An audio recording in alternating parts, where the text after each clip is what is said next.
All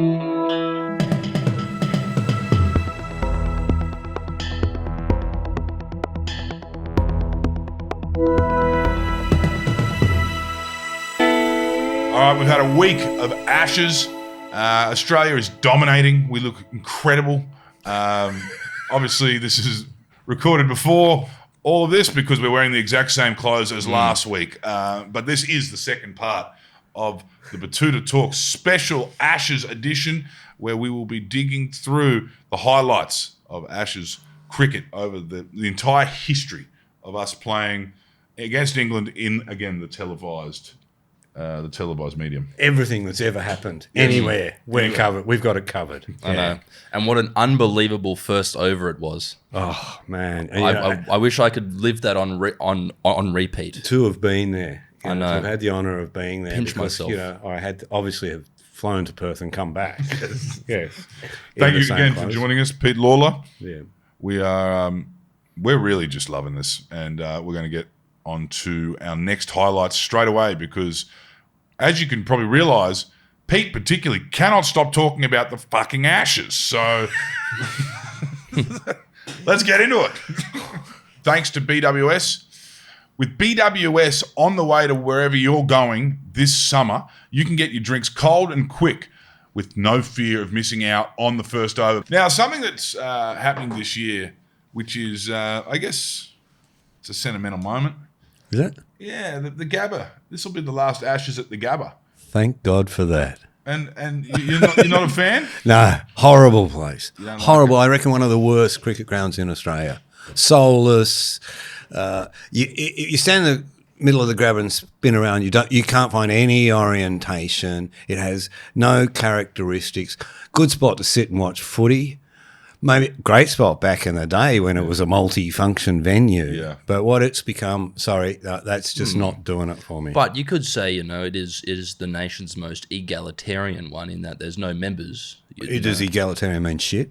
All of us are equal, and at the Gabba it's the great equalizer, right? Because everyone's seat is shit. Yeah, I really do think it's the least of all of Australia's cricket stadiums. It's pretty harsh of me. Yeah, I mean, it's fighting words to Queenslanders, but I don't think they'll disagree. Yeah, I mean, the difference is the closest thing. Errol said before, it's an egalitarian place. The closest thing they ever had to a members was a pool, if you remember that. The pool. Did you? Yeah, I remember the pool. Heavily chlorinated. Yep. Oh, hang on. Are we talking about the temporary one that they put in to try and make it when they tried to make it fun to go to the cricket at the Gabba?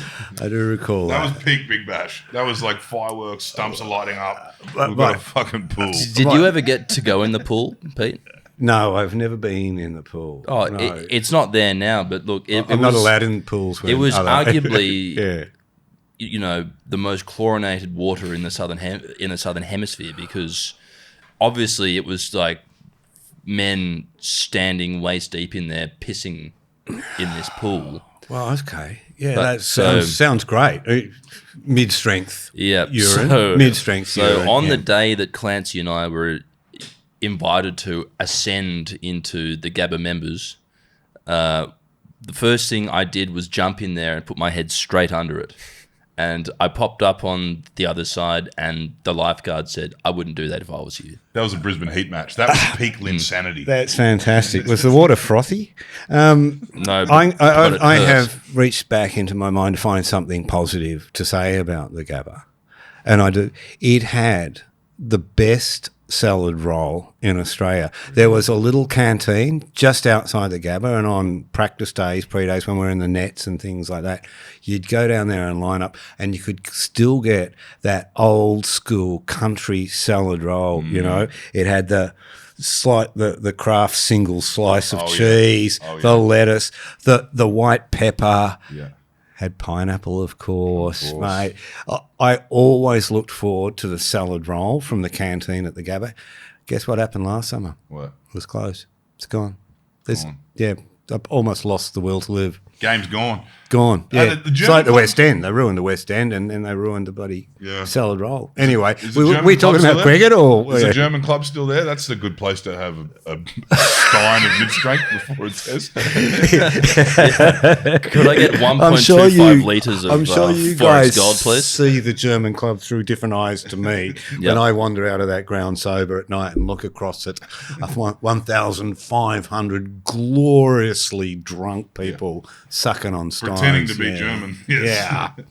On Now, their Erdingers. one thing I will miss about the Gabba is the word. You know what I mean? And, Yeah. And, and you go back to Billy Birmingham at the MCG, the Gabba or the Waka. The Gabba. Does sound it's like Wagga, isn't it? Yeah. And of course, for those who don't know, this will blow a few minds because people just kind of never really ask themselves these questions. But the Gabba as a word comes from the suburb Wollongabba in South Brisbane, where they actually had planned to build the new Olympic precinct, except there's a lot of, I guess you'd say, 30-something-year-old graphic designers with rehomed greyhounds that live in the area now. Yeah. And there's a lovely sandstone state school there as well. yes, isn't there? So there's a it's school with 100 kids. So obviously we don't want to boot them out. So we're going to build it on the Victoria Park Golf Course, which is great.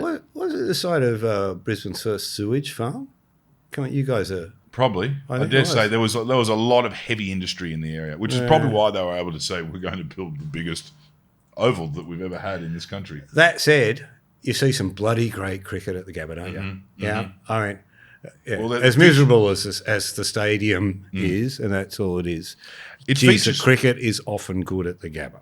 It features a lot on this list, the Gabba, but Does it? But It's where we like to welcome visitors to Australia, wasn't it? Traditionally, that's where we welcomed them because at least that first session of the Gabba was as hostile a place to bat as you could find. and it'd be hot for these bombs. It was kind of, you had to walk through sort of people with clubs and customs to Yeah. get into the country. Yeah. But the one thing we're going to miss the word the Gabba, like we miss the word the Waka. They don't really say that anymore. It's Optus Stadium. No. It doesn't quite have the same ring to it. I think we're going with Perth Stadium. Perth these Stadium? days. I don't know why. Oh, the branding. Is it branding? Yeah. Yeah. Yeah, I'm very upset to have lost the Waka. Yeah. I am something of a traditionalist, and I did grow up, and in the 70s when the world was in black and white, and and you would look across the continent and those games that were played there, sort of in a monochrome. Yeah. The sun was always harsh, and the sun reflected off the pitch. Yeah. It was bright, and boy, it did. Yeah. Once upon a time bounce. Hasn't bounced. There's a bit of life back there now. Yeah. But for the last 20 years, the bounce at the Gabba was a myth. Yeah. They'd actually misplaced it. They found it again. And the nets out the back were always very good. And in fact, the stadium pitch is good. Mm-hmm. It's better than the one at the Waka. But I loved that place. Yeah. That was 1970s Australia. And in fact, you could jump in a plane in Sydney until quite recently and fly to Perth and feel like you'd gone back to the 1970s. They're growing up, don't they? You kind of expected Dennis Lilly to be coming in off his long run. Well, that brings us to our next highlight, which was in the 1970s. It wasn't Lilly, but it was his good mate, Jeff Thompson. Oh, yeah. This is the David Lloyd ball. Well, everyone knows this. I mean, David Lloyd, a.k.a. Bumble, has been dining out on this on the corporate speaking circuit for, over 50 years now. But, we can get into the mechanics of what happened here. I mean, Tomo, at the time, arguably the most feared bowler in the world. As we all know, he is the fastest bowler of all time still, I think. I think the day that he was recorded was I think it was after the World Series final, not too far after this. Yeah, it was the day after the final, and all of them were hungover and a bit sick. And Tomo on that day won the fastest and the most accurate bowling. Well, he always said he bowled better with a hangover. In fact, in his Bankstown days, he liked a hangover was just the condition he liked to be in. So he hit him right in the. This is on the box. This is the horrifying aspect, though. These old-fashioned boxes, right? Yeah. For whatever reason, they had a mesh component to them. So I guess it's so your old fella could breathe. Yeah, your old fella's got to breathe. So Tomo's bowled 100 billion miles an hour. Billion miles an hour into this man's square in the box. He's gone down like a Swiss Army knife too, hasn't he? You don't see blokes go down like that. It's instant. He's just folded down. Yeah. And then the box inverts. This is how Lloyd tells it, right? Yes. The box inverts just purely from force, and his crown jewels, go through those holes, and then it pops back. Yeah, so there's a big crack down the middle from where the ball has hit it, and it's forced the floodgates open, and everything's fallen out. Right. And then the floodgates have snapped back shut. This is fantastic. You guys like Stephen King of describing what's happened in this man's underpants. Yeah, so it's kind of like getting this. It's kind of like, not that it's happened to me, getting it caught in the zipper. Except you've got it caught in the zipper with a projectile that's come at you at 100 miles per hour. Tomo nearly took his manhood that day. Like this is why it's more than just the fastest bowler in the world bowling at you directly at your balls. It is Sorry. Everything that happens after that in that split second where the box cracks, it's all jagged, your junk falls in and it pops back. No, and you can see on the footage that there was not one bit of worry on Tomo's face. You know, he has his Englishman on all fours with his bits and pieces stuck in, like some sort of crude sort of mousetrap type scenario. Yeah. And you've just got Tomo ambling towards him like he's gone to pick up a napkin that's blown off a table. Well, what do you want him to do, mate? Do you want me to go go over and say, do you need a rub? No. You want mum to kiss it better? I what want are you him going to say? Go down and to feign go down to a the bit of concern. other end of the pitch, you mean? Be like, David, I'm so sorry.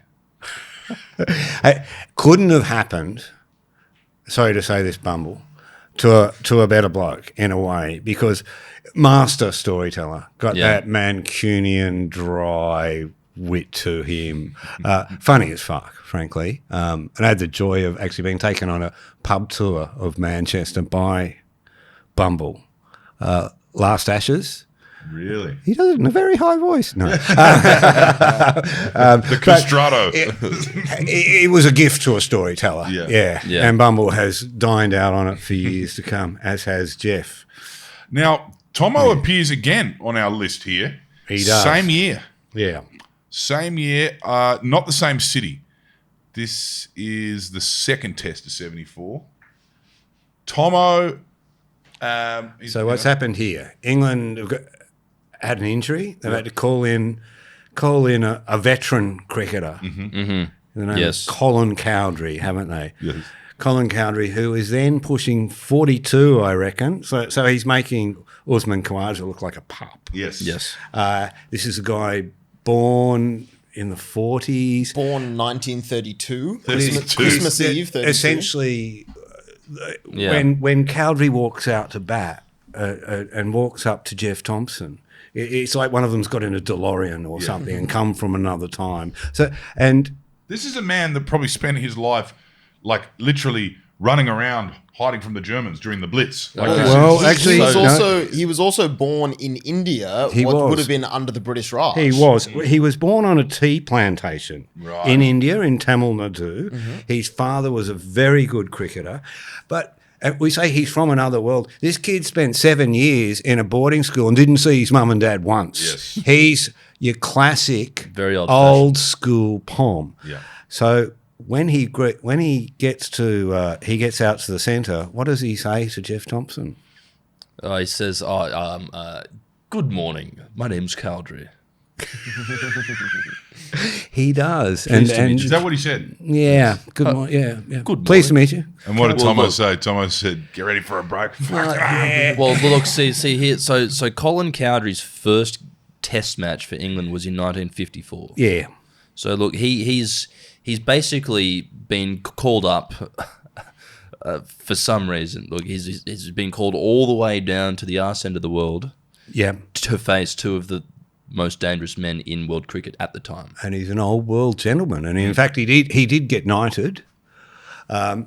And so you we've know got what? a 42-year-old man who's who eventually would go on to get knighted, who was born on a tea plantation in British India, went to boarding school his whole life. He's now 42 years old, last minute call up, and he's facing this absolute weapon from Punch Bowl High with the mullet. Hello, old chap. Name's Cowdrey. Who are you? Yeah. Thompson, I've heard you nip him off the deck, don't you? But you know, we always held Cowdrey up as a figure of ridicule. But the reason I talk about his background was stiff upper lip. Yeah. Good, tough, pommy cricketer. You know, had toughed it out against the West Indies in his career. Lived through a world war. He born in a time of fighting and dying like the outlaw Josie Wales, mate. I mean, you know, we yollo Australians think, oh, yeah, Tom, I told him to fuck off, you know, you're a dickhead. But it takes some balls at 42 to go out there and face someone. And he was a really tough bloke. I mean, he went out to bat. He's another one of these guys who's gone out to bat against the West Indies. I think it was at Lord's in one of those preceding decades with a broken hand. Yeah. In an attempt to save his side. Yeah. He was a tough bloke. And he kept playing after this, you know. He did. He kept playing.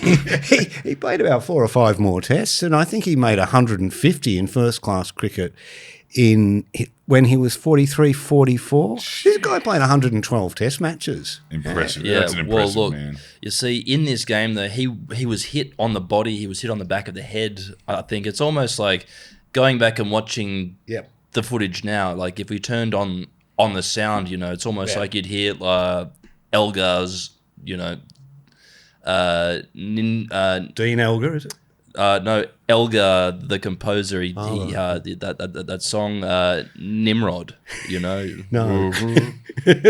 Well, look, if you're at home, play Nimrod as you're watching Colin Cowdrey get hit all over the body by... Yeah, no, so I'm a bit like Bumble. I like the Fall. Yeah, sure. Bumble's a Fall fan, by the way. Yeah. So that was... That was a big year for Yob Thomas. meets gentleman. But I'm giving some points to the gentleman in this situation. Now it's time for some first over FOMO. Thanks to BWS. With BWS on the way to wherever you're going this summer, you can get your drinks cold and quick with no fear of missing out on the first over, because you don't want to miss an Ashes moment like Harmison's first ball to second slip, November 2006. Do we remember this one? It was. This was the revenge tour after we had that narrow loss in England the year before in 2005.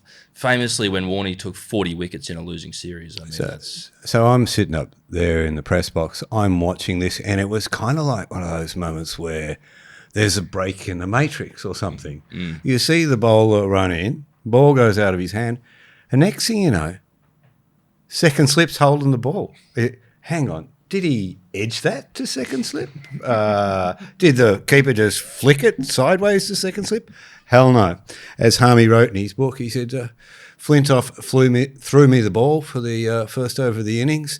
24 seconds later, I bowled it straight to him. You've got to remember, however, that this is Steve Harmison. This is grievous bodily Harmison from 2005, who hits Langer on the arm. He hits Hayden.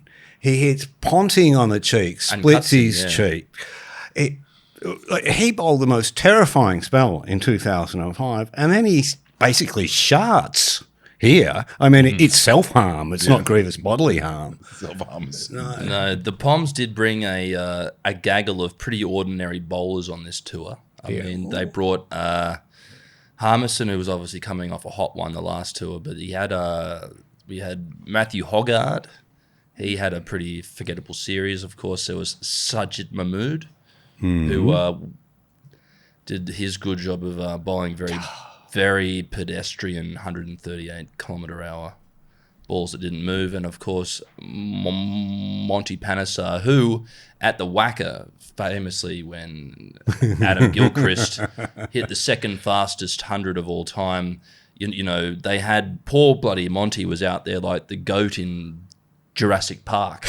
You know, where like you had these balls coming off the bat, you know, they were like gunshots. Yeah, but you can just watch that one over and over and over. And it's kind of the magic bullet. How the hell did it get over there? How do you get it? How do you get a cricket ball to second slip? I have not seen a worse delivery in kids cricket. They would have been giving it to him in Brisbane too. Yeah, well, they would have. At least he's cracked the 130 Ks. Yeah, he bowled with a bit of intent, didn't he? Yeah. And at least that was wide enough for Steve. I reckon Bucknell to call as well. I reckon Freddie took Harmy, his best mate, to the pub that night and set the tone for the rest of that bloody tour. Because those guys just gave up. Well, they didn't give up, but it wasn't a good tour for any of them. In fact, tell me one Englishman who had a good time on that tour. Not many, did they?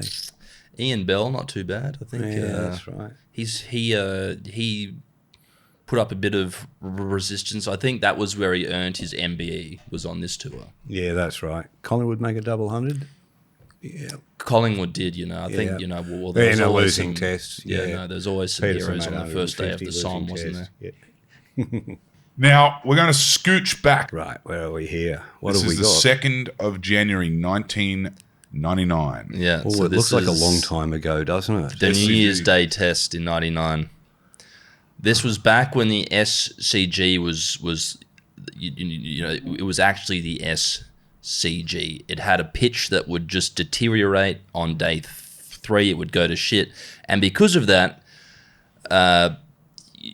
people with infinite wisdom like Trevor Hons and stuff like that would obviously pick 2 leg spinners because, we it's just, as everyone knows, we had 2 of the best bowlers of leg spin in the history of the game at the same time.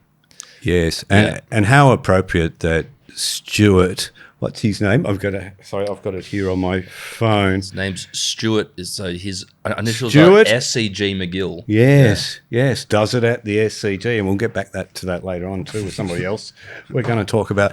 Yeah, a bit like Scotty Boland, isn't it? In that he was kept off the park. Yeah. Only one cricketer in history could really keep a guy as good as MacGill off the park. Yeah. And it was Shane Warne, and they just happened to be born around the same time. They only played 16 tests together. 16 tests together. I've done some research here, fellas. Okay.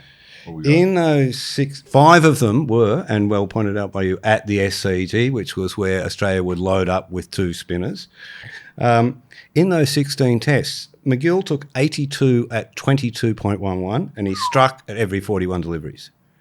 Warne, the greatest of all time, 74 at nearly 30. Right. MacGill outbowled him every single time they bowled together. That's interesting. What is that? Is that PR? Well, I think if you look here, so there are 2. They obviously bowl the same type of ball, but they do it in 2 very different ways. Where you've got Warney that comes in, almost like an amble, like he's on the way back to the bar, where Stuart comes to the crease with a bit of urgency. And I think just the way that these pitches were prepared at the SCG, where Stuart has played or did play a shitload of cricket, he just knew this pitch back to front. He did, yeah.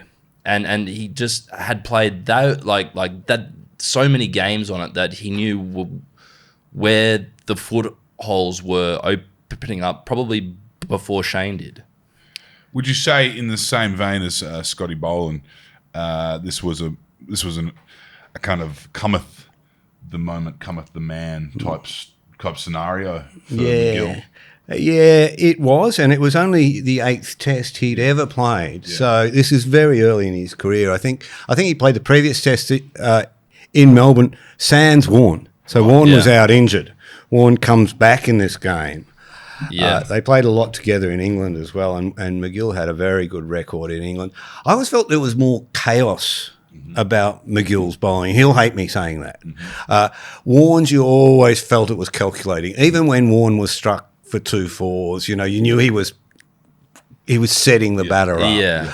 With MacGill, there could be he was a little more random at times, I felt, but he could rip the ball, and obviously an extremely, extremely skilled bowler. Yeah, I think Warney too had a bit more variation. I think where Stuart's, most of his variation came from how much of a right angle it turned at. Yeah, yep. It's funny, but even if they were of equal skills as a bowler, I think you would still, and this is no disrespect to Stu, you would still have Shane in your team every single time first. Yeah. Because Shane Warne was the complete cricket package. Yeah. There are very few in cricket's history who came with the competitive instinct and the positive belief and the commitment that Shane Warne did. Yeah. And there's no way criticism of Stu. You can tell I'm quite scared of him, can't you? I keep apologising. He's got my number. But, yeah, the more you hear about Warnie. I was, in fact, just this morning, am I allowed to ramble here or are we sticking to the topic? I know It's the Ashes.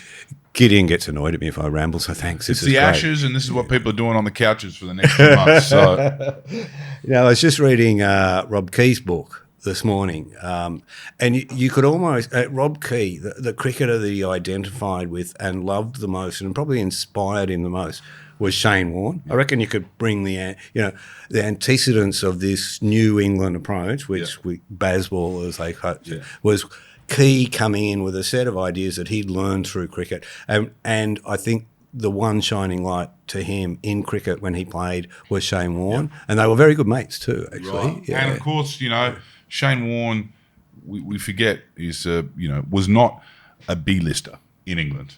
In his time there. No, he was.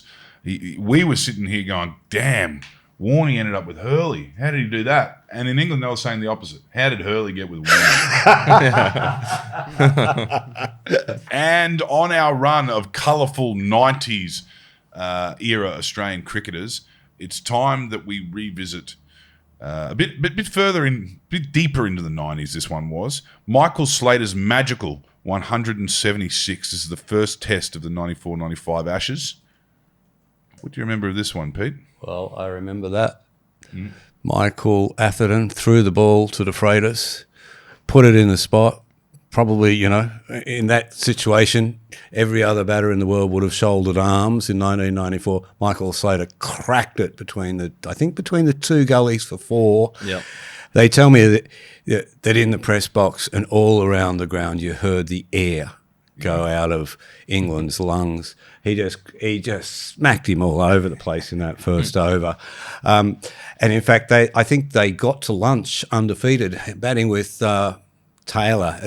It's very, we always talk about setting up the Ashes, and now we talk much more about setting up the Ashes with the first ball. This might have been the first instance of it. They got to lunch unscathed, but then after lunch, Slater ran Taylor out from memory, which might explain why he didn't come back in until he'd scored another 100 runs. Because when you run your captain out, the dressing rooms are very unhappy. The last place you want to be. Sounds like a psychological kind of minefield when you've done something like that, but it's happened to plenty of cricketers in the past. And 30 years after Michael Slater makes a start like this, England revolutionise cricket by trying to do just the same thing that Michael Slater was doing 30 years ago.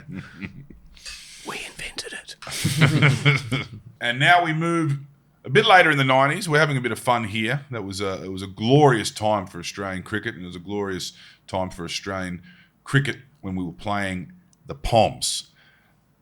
Boxing Day 1998. What do you remember? Well, I know that we were right up in this series, but one man who was not having a very good series with the bat was Allan Mullally. He was having an absolute shocker. He had a run of ducks that, probably surpassed, the great sort of tail enders of our time in Chris Martin, Courtney Walsh, people like that.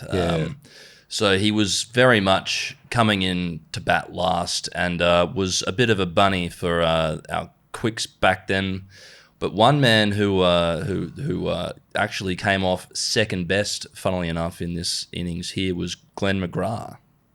Glenn, you're telling me that Allan Mullally, who made 5 ducks in 6 innings, something like that, 5 ducks in 6 innings, took down the great Glenn McGrath. So we're not, suggesting that he scored, a quick fire half century or even a century. We have arguably one of the worst batsmen that England have ever brought out here. A fantastic bowler, terrible batsman. He was in there, Glenn McGrath bowling with a very old ball. Had some few, I think he said something to Alan that Alan, possibly took the right way. So he's like, all right, I'm just going to try and hit you around the ground as hard as I can.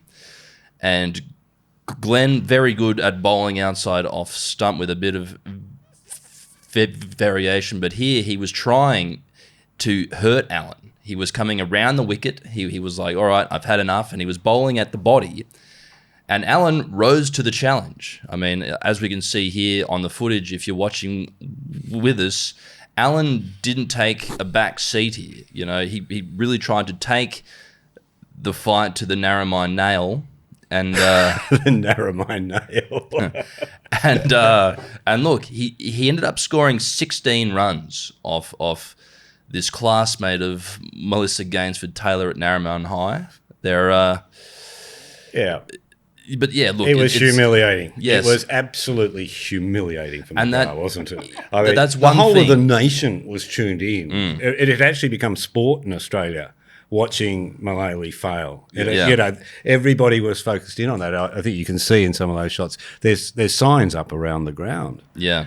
And then he pulls down Glenn McGrath's pants. It's absolutely ridiculous. It is what I love about cricket, and you don't see enough of it anymore. But absolute ineptitude in elite sport. Yeah. Cricket used to have that with when the bowlers batted, didn't it? Yeah. Guys like Mullally. Predating him was my favourite, Jim Higgs, the man who famously failed to score a run on an entire cricket tour. Looked like he'd been introduced to the cricket bat as he left the dressing room. Yeah. He had no idea how that thing worked. He'd never read the instructions. Mullally's like slightly better than that. Yeah.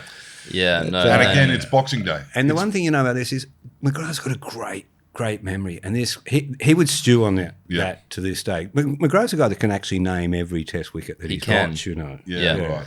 And we can see here at the end, Alan finally spooned one straight up, and it was going to silly mid-off, I think, and that was Michael Slater there under the helmet, and you can see Glenn charging his that's right, his shorter teammate, and basically pushing him out of the way to catch him caught and bowled. Yeah, because he was leaving nothing to chance there. Sorry, Slats, I've just smashed you in the nose with my shoulder, but I'm catching this and I need to get off here. And his teammates are taking the piss out of him, aren't they, all the way off? And there goes Mullally, last scene, I think, living with his mum in Perth. Yes, all right. Well, he enjoyed it. Enjoyed his time. That was a great moment for him. Again, though, that Boxing Day, I think you get the most eyeballs. That's when even the casuals are watching, You finally fuck the in-laws off out of the house and the TV's on. And that's when your posh uncle is forced to go into the rumpus room to watch the start of the Sydney to Hobart. Ain't no posh uncles in our family, mate. Yeah. The fatback television in the garage, you can watch that, mate. Maybe take the greyhounds for a walk in our family. Yeah. Mullally ended up having the last laugh, didn't he? He did. He got another laugh. Those 16 runs were critical in the dying stages of that Boxing Day test because England won that game by 12 runs. So as much as we can laugh and sneer at Alan and his appalling batting, he won them the game. Yep. Jesus. Steve would have had the raging shits over that, wouldn't he? Yeah. He would. What have you done to us, McGrath? He would have had that red hanky down Glenn McGrath's throat. Steve Waugh, like he was a spy. Steve Waugh did not get out that game. He got 122 in the first innings, and he got 30 not out in the second innings. So he was caning. He was redlining it, and it all came down to Alan. Well, if Steve had scored a few more runs, the game could have been different. But that's just the game that cricket is. Maybe he should have farmed the strike. And that's it from us on this 2-part series of Betoota Talks, Ashes highlights, our favourites. Thanks to BWS. BWS is pretty much on the way to wherever you're going, anywhere in this country. So you can get your drinks cold and quick with no fear of missing out on the first over. because you don't want to miss out on these Ashes moments, the type of moments we're talking about. Real trip down memory lane, wasn't it, gentlemen? It was. I mean, this is the greatest sporting contest on earth. I think it's unbeatable. Yeah, wonderful for a man like me in my twilight to sort of roll back through the years. Great with you young bucks. Do you ever come down when the Ashes finish, Pete? I never come down. No. I just go up to another level. Yeah. Look at IPL. Yeah. You can get cricket 24/7, but there's nothing like the Ashes. And, these highlights we've just been through attest to that. So thank you for joining us, Pete. And enjoy your summer of cricket, everyone.